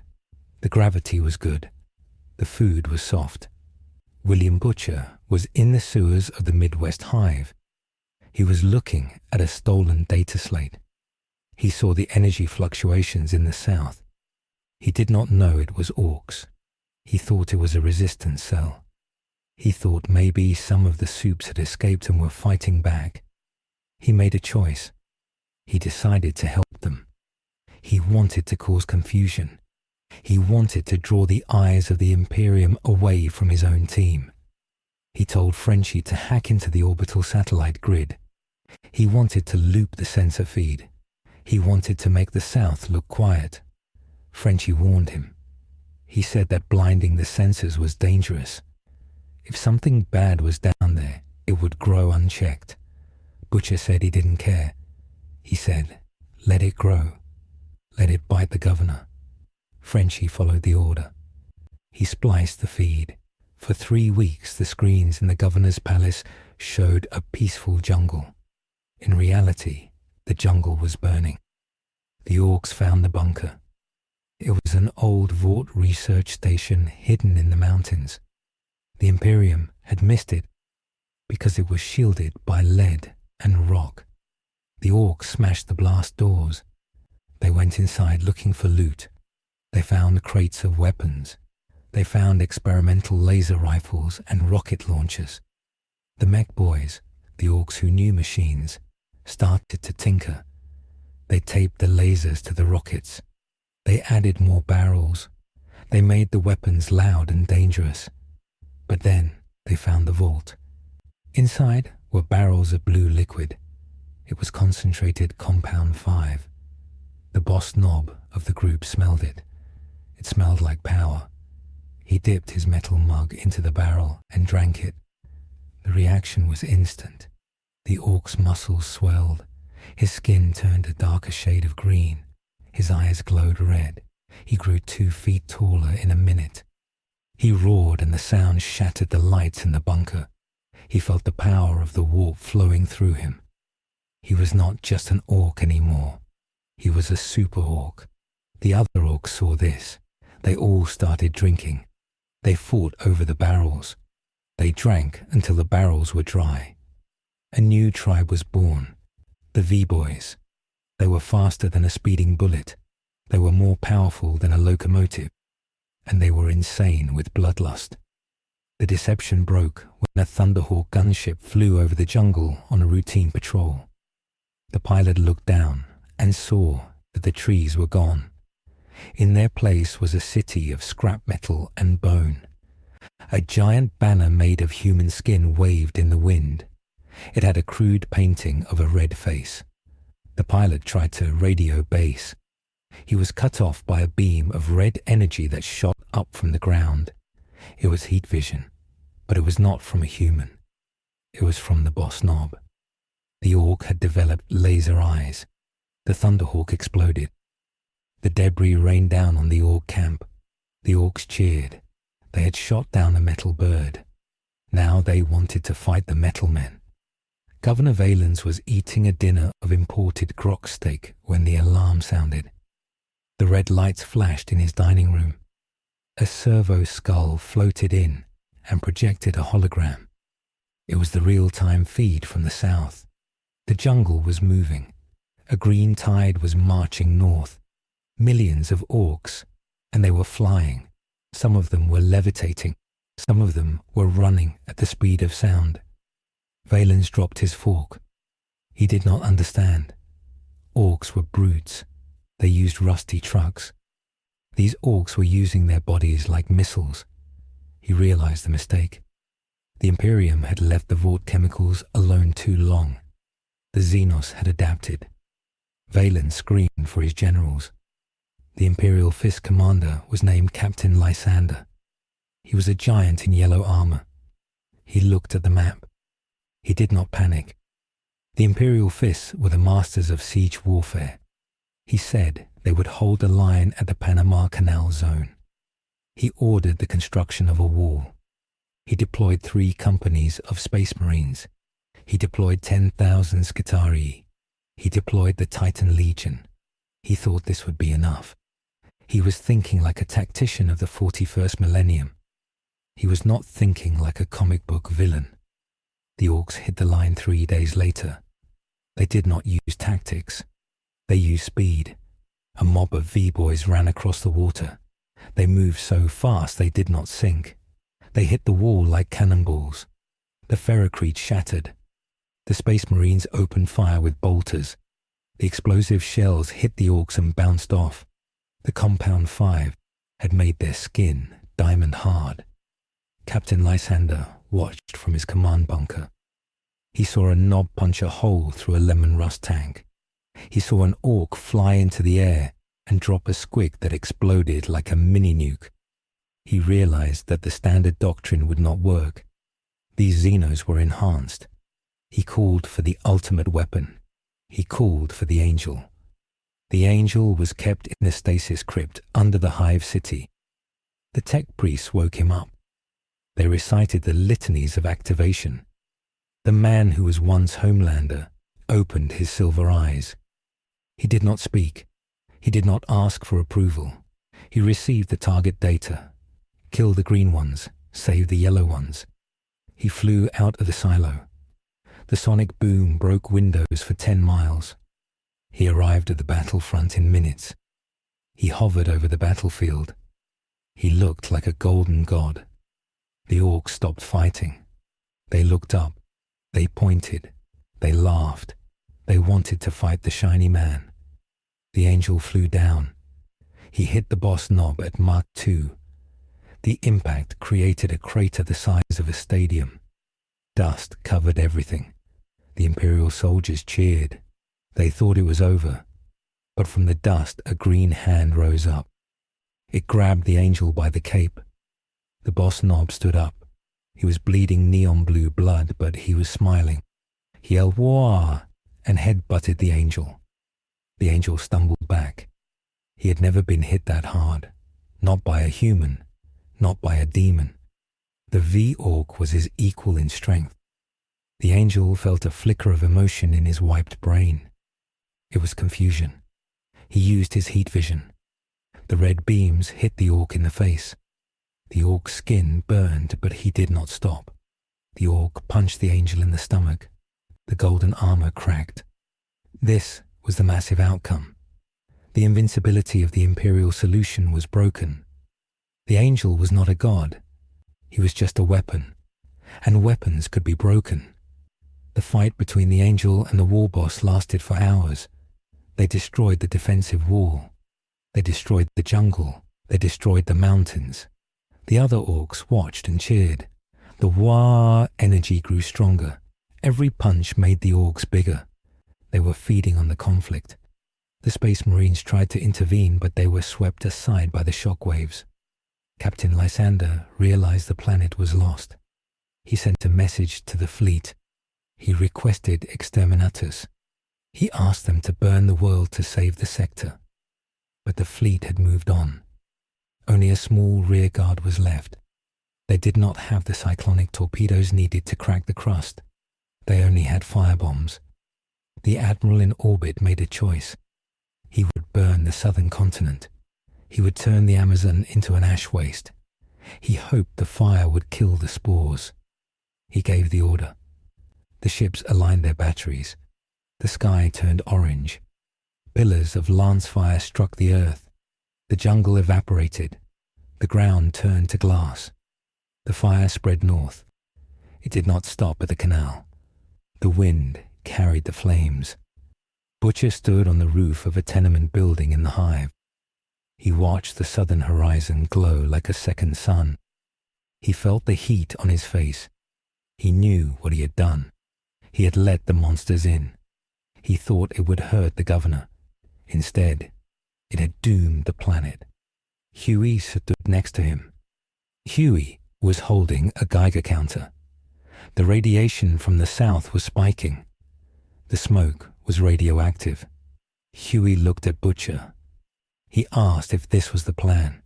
He asked if burning the world was worth it. Butcher did not answer. He looked at the fire and felt a strange emptiness. He had wanted revenge. He had wanted to see Vought and the Imperium burn. He got his wish, but there was no satisfaction. There was only ash. The firebombing did not kill all the Orks. Orks are hard to kill. The spores went deep underground. The V-boys dug into the earth. They survived the heat, and now they were angry. They were also mutated. The radiation mixed with the Compound V and the Ork physiology. They came out of the glass ruins changed. They were glowing. They were radioactive super Orks. They marched north towards the hive. The governor locked the gates. He sealed the ventilation shafts. He told the people that the air outside was poison. He told them that they would never leave the hive again. The hive became a coffin. The air recyclers struggled to filter out the smoke. The air tasted like sulfur. The water tasted like metal. The people started to get sick. Their hair fell out. Their skin turned grey. Arthur the scribe watched the news screens. He saw the reports of the mutant Xenos threat. He saw the date the threat was first detected. It was the same date he had stamped the paper. He realized what he had done. He sat at his desk and looked at his hands.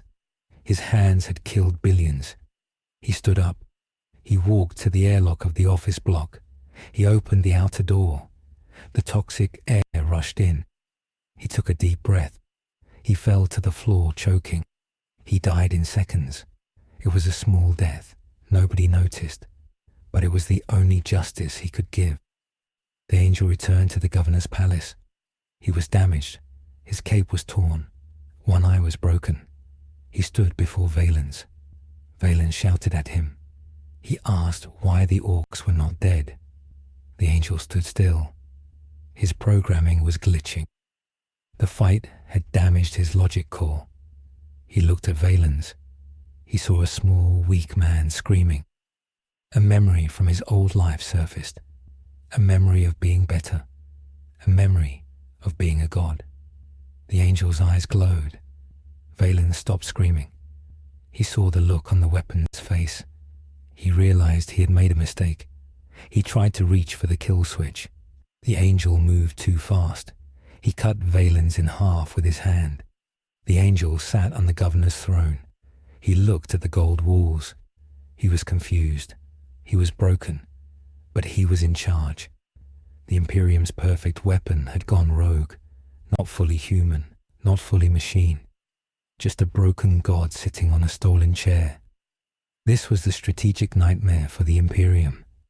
They had a rogue planet. They had a radioactive Ork. They had a compromised superweapon. and the fleet was too far away to help. The surviving Imperial fists withdrew to the upper spires. They fortified the spaceport. They prepared for a last stand. They did not try to retake the city. They knew it was gone. They just wanted to hold the landing zone until help arrived, which might be never. The humanity thread reached its lowest point. The food rations stopped coming. The trains from the agri-domes were destroyed by the Orks. The people in the hive began to starve. They looked at their neighbors not as friends, but as meat. The gangs took over the lower levels. They fought over rats and water. The strong ate the weak. It was a return to the primal state, but it was worse because they were trapped in a steel cage. There was no nature. There was no sun. There was only the dark and the hunger. Mothers smothered their babies to save them from the slow death. Men fought to the death over a can of starch. The civilization of the 21st century was erased completely. All that was left was the survival instinct of the 41st millennium. Butcher and his team were forced to move again. The lower levels were too dangerous. They moved up. They had to fight their way through the gangs. Frenchie was wounded. A ganger had stabbed him with a screwdriver. He was bleeding bad. They found a maintenance room in the middle spires. They barricaded the door. Butcher looked at Frenchie. Frenchie was pale. He held Butcher's hand. He said he was sorry. He said he missed the old world. He missed the music. He missed the drugs. He missed love. Butcher held him as he died. There were no medicines. There was no doctor. Frenchie died because of a dirty piece of metal. Butcher closed his friend's eyes. He did not cry. He had no tears left. He looked at Hughie and MM. There were only 3 of them now, and the female was long dead. Butcher took Frenchie's bomb bag. He put it on his shoulder. He said they were going to the top. He said they were going to see the angel. This ended with a view of the hive city from the outside. It looked like a tombstone rising from a sea of ash. The fires of the burning jungle reflected on the metal skin of the city. Around the base of the city, a green ocean was crashing against the walls. The Orks were besieging the hive. They were banging on the gates with hammers made of tanks. They were screaming for war. Inside the city was dying. At the top of the city, a broken monster sat on a throne waiting for a challenge. The small choice of a tired clerk had led to the end of the world. The massive outcome was total ruin. The experiment of the Emperor had failed. The world of the boys was not strong enough to be imperial. It was only strong enough to destroy itself. And in the warp, the laughter grew louder. The Chaos Gods loved a tragedy. And this was a tragedy of Shakespearean scale written in blood and promethium. The strategic reality was now simple. There was no victory. There was only the duration of the defeat. How long could the Imperial fists hold? How long could the angel rule? How long could the people survive? The clock was ticking, and the hands of the clock were made of bone. The crisis had become an apocalypse. The story was moving to its final convergence. The unavoidable offer was coming. Death or service. And death was looking like the better option. Orks did not take prisoners. The Imperium made servitors. Chaos took souls. There was no good door to walk through. Butcher stood in the elevator moving up. He checked his last magazine. He checked the detonator. He was going to make his own door. A door made of fire. The siege of Hive City Primus entered its final hour at dawn on the 42nd day. The sun did not rise. It was blocked by the smoke of a burning continent. The V-boys had reached the main gates. These were not the rusty metal gates of a normal city. They were slabs of adamantium 50 feet high. But the Orks did not care. The Orks had something new. They had the screamer knobs. These were Orks who had mutated vocal cords from the Compound V radiation. They stood in front of the gate and opened their mouths. They did not shout. They released a sonic wave that cracked the concrete. It was the power of a banshee inside the body of a tank. The sound caused the ears of the defenders to bleed inside their helmets. The adamantium began to vibrate. It grew hot. Then it shattered like glass. The gate was gone. The green tide poured in. The slaughter in the lower levels was absolute. The people of Earth had no weapons. They had been disarmed by the Imperium to prevent rebellion. Now they faced the Orks with nothing but their hands. The Orks did not just kill. They played. They used the humans as balls for their games. They tested their new glowing muscles. They threw cars at each other. The blood flowed down the drainage grates like a river. It clogged the filters of the air recyclers. The whole hive began to smell of iron and death. The Imperial fists withdrew to the middle spire. Captain Lysander ordered the destruction of the elevators. He blew the transit tubes. He turned the hive into a layer cake of death. He was buying time for the extraction of his gene seed stocks. He did not care about the citizens. To him, they were already dead. William Butcher, Hughie Campbell, and Mother's Milk were climbing the service stairs to the central spire. They were breathless. The air was thin. They could hear the screams from below. It sounded like the ocean. But the ocean was made of voices. Butcher did not look back. He had a backpack full of plasma charges. He had a plan. He knew that the hive was powered by a geothermal tap in the core, but the void shields that protected the spire from orbital bombardment were generated at the top. If he could blow the generator, the shields would drop. If the shields dropped, the fleet could fire on the spire. He wanted to kill the Angel. He wanted to kill the Orks. He was willing to kill the city to do it. They reached the 200th floor. This was the district of the nobility. It was quiet here. The carpets were thick. The statues were gold. But there were no nobles. They had all taken poison pills when the gate fell. Their bodies sat in expensive chairs holding wine glasses. It was a silent tomb. Suddenly, a door opened. A squad of Skitarii stepped out. These were the governor's personal guard. They had not received the order to retreat. They were programmed to defend this hallway. They raised their radium carbines. The radiation from the guns was so high, it made their own teeth fall out. Mother's Milk looked at Butcher. He saw the bomb. He saw Hughie shaking. MM knew he was the biggest target. He smiled a sad smile. He said he would buy them time. He charged the Skitarii. He did not have a gun. He had a heavy wrench he had carried from the bottom. The Skitarii fired. The green beams hit MM in the chest. His skin blistered. He did not stop. He swung the wrench and took the head off the first machine soldier. He grabbed the second one and slammed him into the wall. The radiation was cooking him from the inside. He yelled at Butcher to go. Butcher did not hesitate. He grabbed Hughie and ran past the fight. Hughie looked back. He saw MM fall.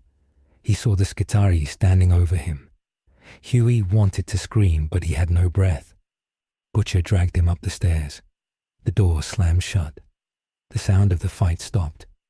There were only two of them now. They reached the top. The doors to the governor's throne room were open. The room was vast. The ceiling was glass. Outside the glass, the sky was orange and black. In the center of the room sat the Angel. He was alone. The corpse of Governor Valens was still on the floor, rotting. The Angel was twitching. His head jerked to the side every few seconds. His silver eyes were flickering.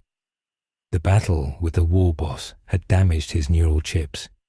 His old personality was trying to come back, but his brain had been cut into pieces. He was having an argument with himself. He spoke in a voice that sounded like two people talking at once. One voice was cold and robotic.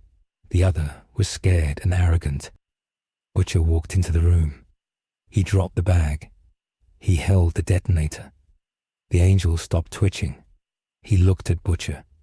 The recognition was slow. It had to fight through layers of Imperial programming. The angel stood up. He floated a few inches off the ground. He asked who was there. Butcher laughed. It was a dry, rasping sound. He said he was the garbage man. He said he was here to take out the trash. The angel tilted his head. A memory of hate surfaced. He remembered the British accent. He remembered the disrespect. The angel's eyes glowed red. He said that Butcher was a germ. He said germs must be sanitized. Butcher did not attack. He knew he could not fight a Primarch-level threat. He looked at the glass ceiling.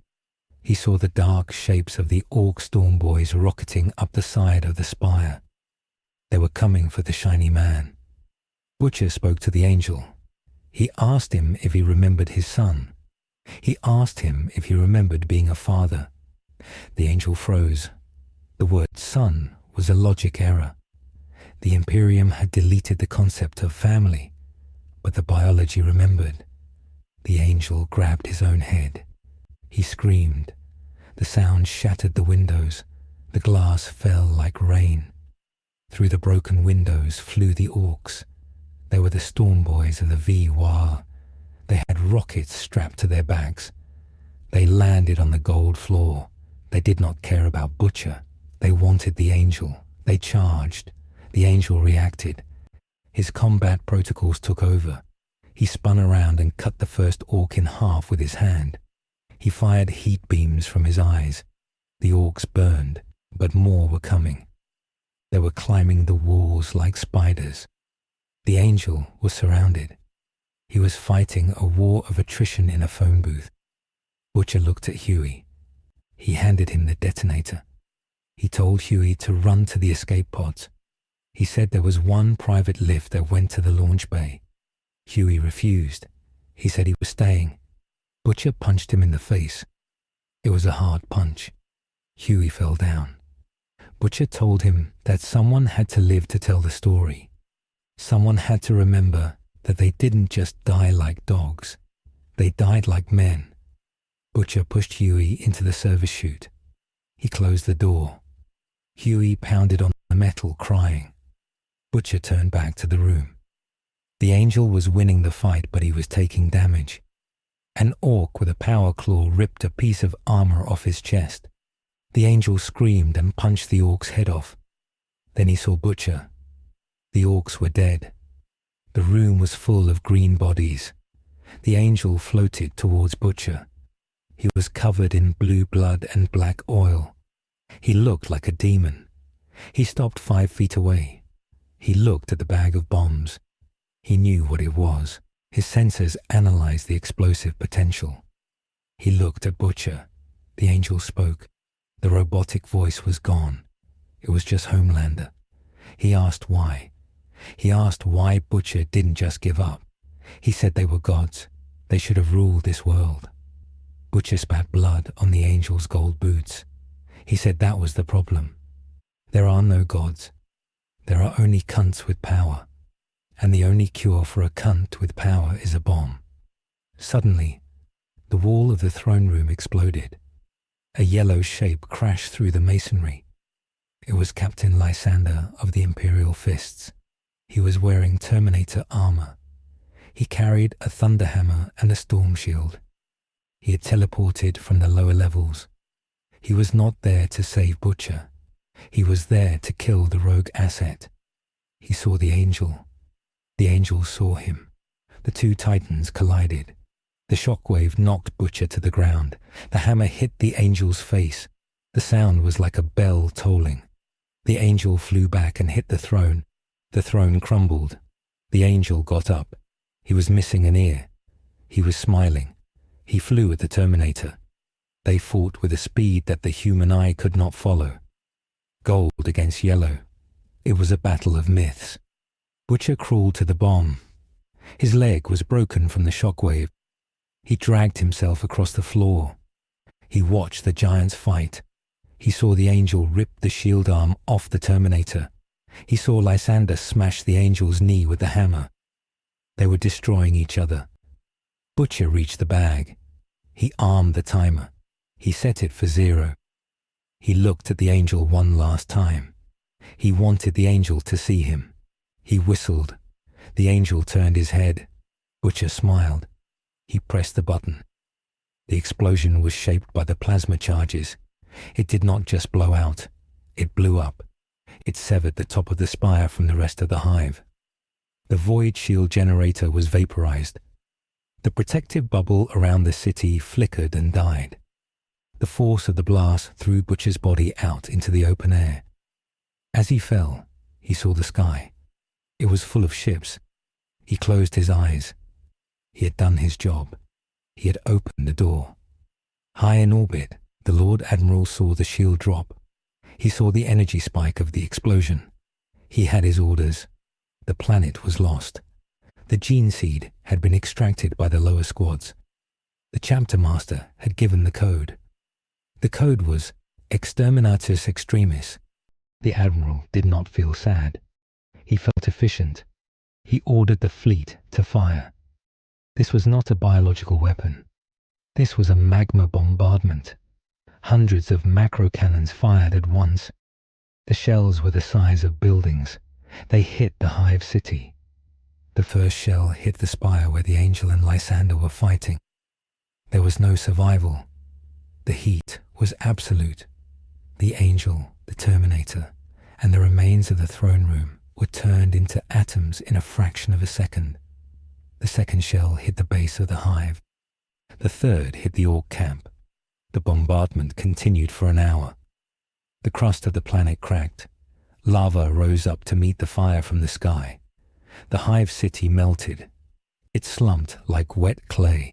The screaming of the orcs and the humans ended at the same time. The silence that followed was the silence of the grave. Hughie Campbell was in the escape pod.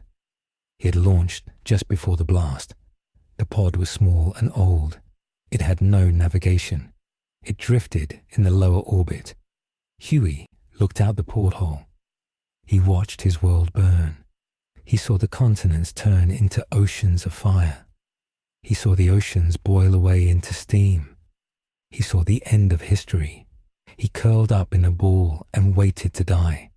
He thought he would run out of air, but he did not. A black ship appeared out of the void. It was not a golden ship of the fleet.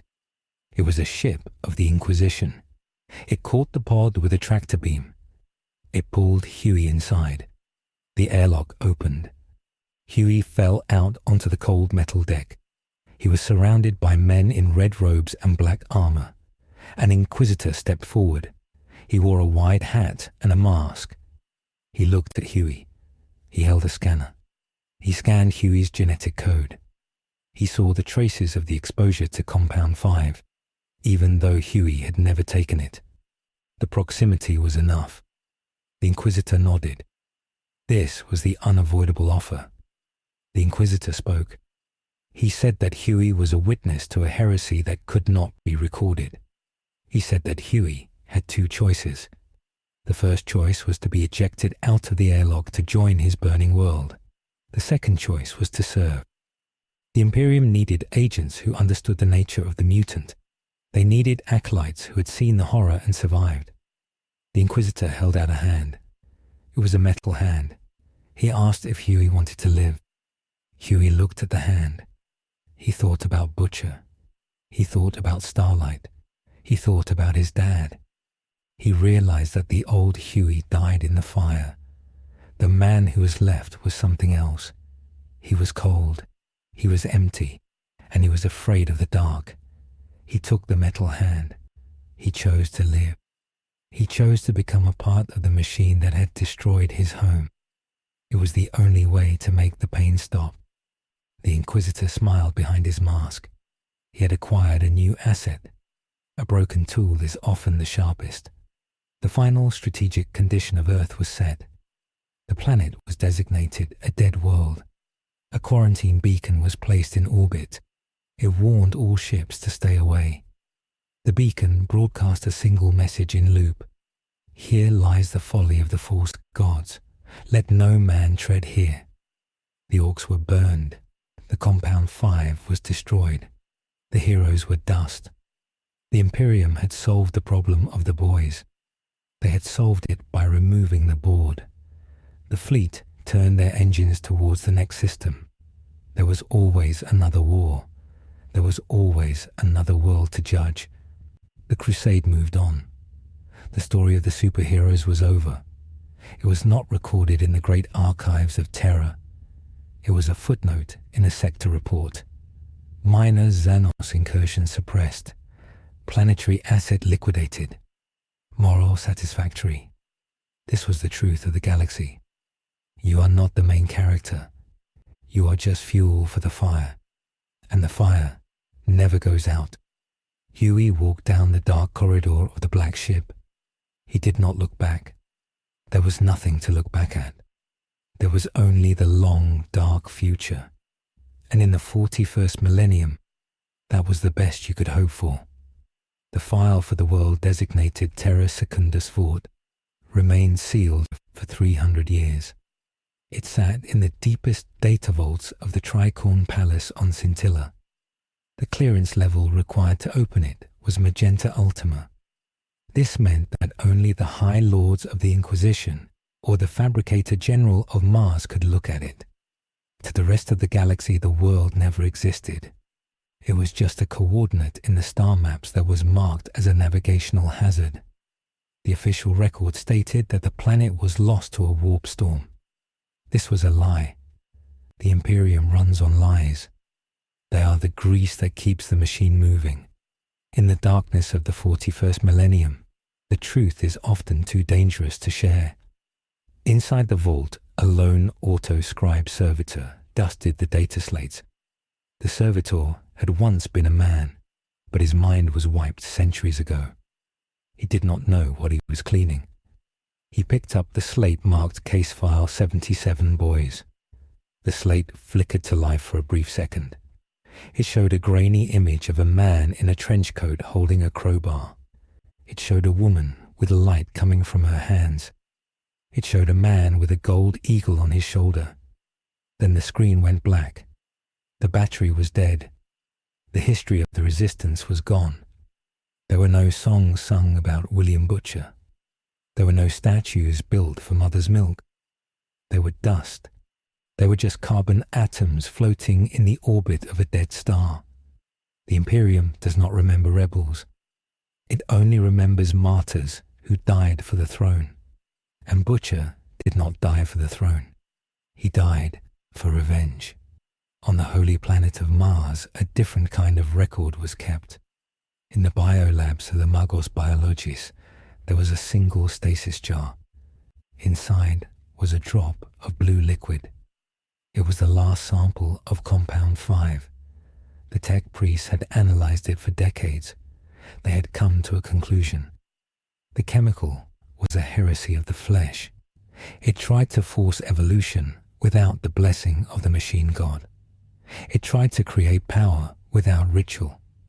The Magos in charge of the project wrote a final addendum to the research paper.